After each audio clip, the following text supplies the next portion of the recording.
लेकिन मोदी ने क्या किया? मोदी ने दिलजीत के कंधों पर अपना हाथ रखा। दिलजीत से मुलाकात करके, उनके साथ दो चार बात करके मोदी ने पूरे सिख समुदाय को साथ आने का मैसेज दिया। और ऐसा करके मोदी ने सिखों का दिल जीत लिया।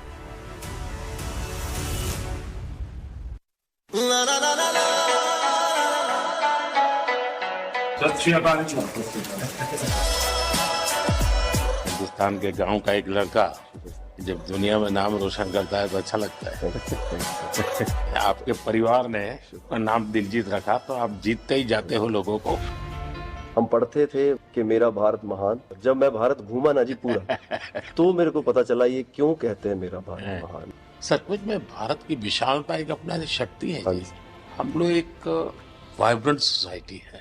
भारत में सबसे बड़ा कोई जादू जिसको कह लो तो वो योग है। और जिसने योगा को अनुभव किया है वो उसकी ताकत जानता है। मैंने आपका इंटरव्यू देखा था सर अभी हाल ही में। हमारे लिए आप प्रधानमंत्री एक बहुत बड़ा पद है, तो हम शायद एक जो उसके पीछे एक माँ और बेटा और इंसान है वो कई बार वो भूल जाता है, क्योंकि एक ओहदा बहुत बड़ा है। जब आप अपने माँ को लेके और गंगा मैया को लेके वो दिल भरा वो टच होता था। एक्चुअली ये दिल से बात निकली है तभी दिल तक गई।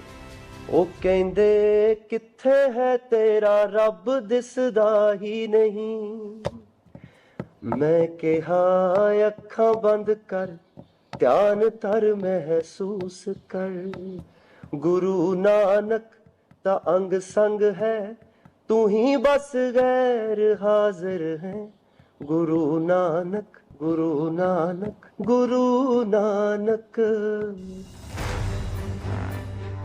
मोदी कुवैत जाते हैं, मुसलमानों को पास बुलाते हैं तो भाईजान की पसंद बन जाते हैं। मोदी क्रिश्चियंस के बीच जाते हैं, उनके साथ क्रिसमस का जश्न मनाते हैं तो क्रिश्चियंस को भी मोदी भाते हैं। मोदी दिलजीत को भी मिलने बुलाते हैं तो पूरी सिख बिरादरी को गले लगाते हैं। नरेंद्र मोदी ऐसे ही तो अपना ग्राफ बढ़ाते हैं। मोदी का मैसेज साफ है। मोदी अजमेर में चादर भी भेजेंगे, गुरुद्वारे में सेवा भी करेंगे, ईसाइयों के संग संग भी रहेंगे। ऐसा करके मैसेजिंग सिर्फ एक है, बीजेपी हिंदुओं को छोड़ना नहीं चाहती। सिख, ईसाई, मुसलमान इन सबको भी अब जोड़ना चाहती है। जबकि दूसरी तरफ राहुल हैं, जो नेगेटिविटी से एक्सट्रीम नेगेटिविटी की ओर चले गए हैं। मोहब्बत की दुकान खोलकर बैठे थे, उसमें नफरत की मात्रा बढ़ा चुके हैं और अब तो राहुल के लिए 2029 भी मुश्किल हो गया है। राहुल न मंडल पकड़ पाए न कमंडल। राहुल की पार्टी ने बैक टू बैक इतने ब्लंडर किए कि खुद ही मोदी के सामने सरेंडर कर दिए। 1989 से बीजेपी के फेवर में जो मोमेंटम क्रिएट हुआ, मोदी ने उसे 2024 आते आते नेक्स्ट लेवल पर पहुंचा डाला। 2025 से 2029 और 2029 से आगे का प्लान अभी से बना डाला। मैं कांग्रेस की मुसीबत समझता हूं। बरसों से एक ही फेल्ड प्रोडक्ट उसको बार बार लॉन्च करते हैं, हर बार लॉन्चिंग फेल हो जाती है और अब उसका नतीजा ये हुआ है मतदाताओं के प्रति उनकी नफरत भी 7वें आसमान पर पहुंच गई है। उनका लॉन्चिंग फेल होता है, नफरत जनता पे करते हैं। हिंदुस्तान की पॉलिटिक्स में अब यह करीब करीब क्लियर हो चुका है कि अब संख्या बल मैटर नहीं करता, अब सिर्फ मोदी का नाम मैटर करता है। मोदी के चेहरे पर ही वोट मिलता है। 14 में मिला, 19 में मिला, 24 में मिला, अब 25 से आगे भी मोदी का ही नाम चलेगा। एक अकेला मोदी पूरे विपक्ष पर भारी पड़ेगा। देश देख रहा है, देश देख रहा है, एक अकेला कितनों को भारी पड़ रहा है, एक अकेला कितनों को भारी पड़ रहा है। ये राजनीतिक खेल खेलने वाले लोग, उनके अंदर वो हौसला नहीं है, वो ढूंढ रहे हैं, बचने का रास्ता खोज रहे हैं। 2025 के पहले हफ्ते से चंद घंटों पहले आए सर्वे में 54% लोगों की राय है कि भारत के इतिहास में नरेंद्र मोदी ही देश के सबसे इफेक्टिव प्राइम मिनिस्टर हैं। और अब तो तस्वीर ऐसी है कि 2025 में ही 2029 की बातें होने लगी हैं। नए साल के पहले हफ्ते में 2029 में मोदी को लेकर देश का मूड क्या है, इसका विश्लेषण भी अभी से होने लगा है। बाकायदा सवाल पूछे जाने लगे हैं कि क्या आप 2029 में मोदी को फिर से पीएम के तौर पर देखना चाहेंगे। सर्वे के मुताबिक 73% लोग चाहते हैं कि मोदी 2029 का चुनाव लड़ें और जीत कर लौटें। ना कहने वालों की संख्या सिर्फ 27% है। इसी सर्वे में 48% लोगों की राय है कि 2029 में बीजेपी फुल मेजॉरिटी के साथ अपने दम पर सरकार बनाएगी। 20% के मुताबिक बीजेपी लेड एनडीए की सरकार बनेगी। 14% लोगों का मानना है कि कांग्रेस मेजॉरिटी के साथ 2029 में वापस आ सकती है, जबकि 18% की राय है कि 2029 में कांग्रेस लेड अलायंस की ही जीत होगी। 24 के चुनाव में कांग्रेस के लिए भी इस देश की जनता ने जनादेश दिया है और इस देश की जनादेश है कि आप वहीं बैठिए,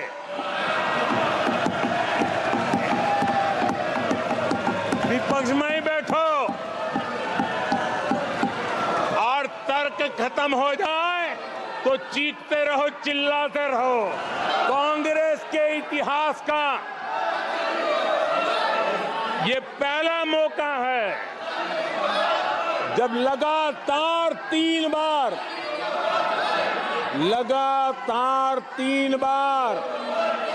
कांग्रेस 100 का आंकड़ा पार नहीं कर पाई है। कांग्रेस के इतिहास में ये तीसरी सबसे बड़ी हार है। तीसरा सबसे खराब प्रदर्शन है। 84 के बाद 10-10 लोकसभा के चुनाव होने के बावजूद भी कांग्रेस 250 के आंकड़े को छू नहीं पाई है। अच्छा होता कांग्रेस अपनी हार स्वीकार करती, जनता जनार्दन के आदेश को सर आंखों पर चढ़ाती, आत्ममंथन करती, लेकिन ये तो कुछ शीर्षासन करने में लगे हुए हैं।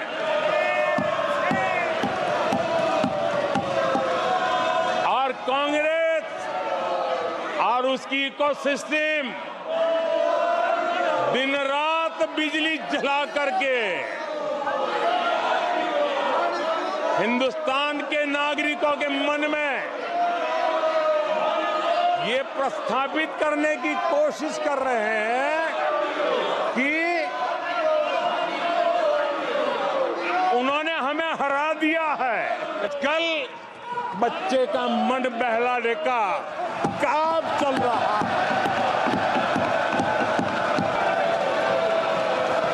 और कांग्रेस के लोग और उनका इकोसिस्टम आजकल ये मन बहलाने का काम कर रहा है। यानी अगर 2025 में 48% लोग मान रहे हैं कि 2029 में बीजेपी फुल मेजॉरिटी के साथ जीत का चौका लगाएगी, तो इसकी सबसे बड़ी वजह नरेंद्र मोदी ही है, क्योंकि मोदी के सामने दूर दूर तक कहीं कोई विरोधी ही नहीं है। इसे भी 2025 के लेटेस्ट पब्लिक ओपिनियन से समझिए। हिंदुस्तान के 78% लोगों का मानना है कि दुनिया में भारत का ग्लोबल स्टेचर बढ़ा है। करीब 74% लोगों ने 2025 में भारत के फ्यूचर आउटलुक को काफी सकारात्मक बताया है। 71% लोगों के मुताबिक मोदी सरकार की परफॉर्मेंस अच्छी है और करीब 73% का मानना है कि मोदी की लीडरशिप में भारत अच्छा या काफी अच्छा प्रोग्रेस कर रहा है।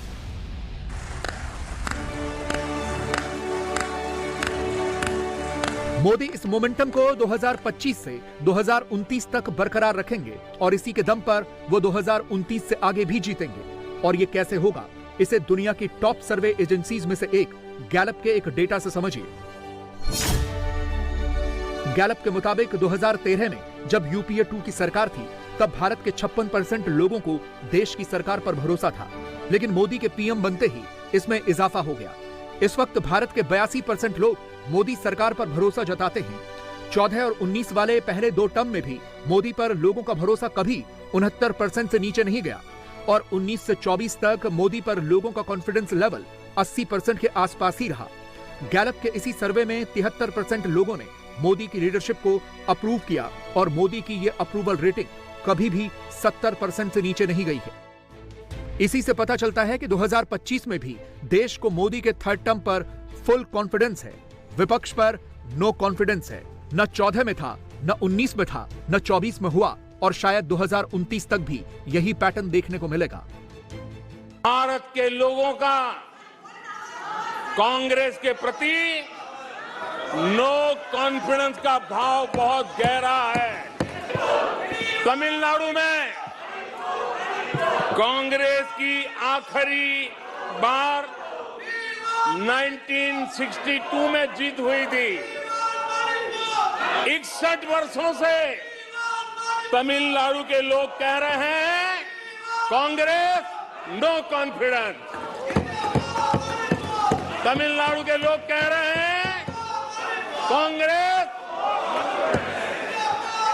पश्चिम बंगाल में उन्हें आखिरी बार जीत 1972 में मिली थी।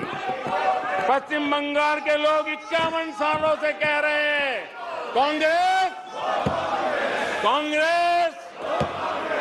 उत्तर प्रदेश और बिहार और गुजरात कांग्रेस आखिरी 1985 में जीती थी।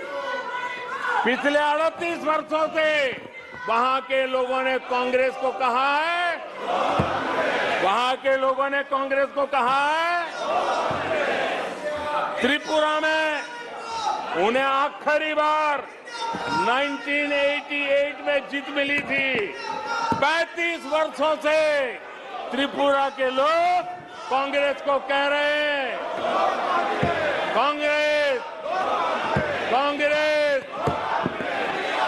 ओडिशा में कांग्रेस को आखिरी बार 1995 में जीत नसीब हुई थी।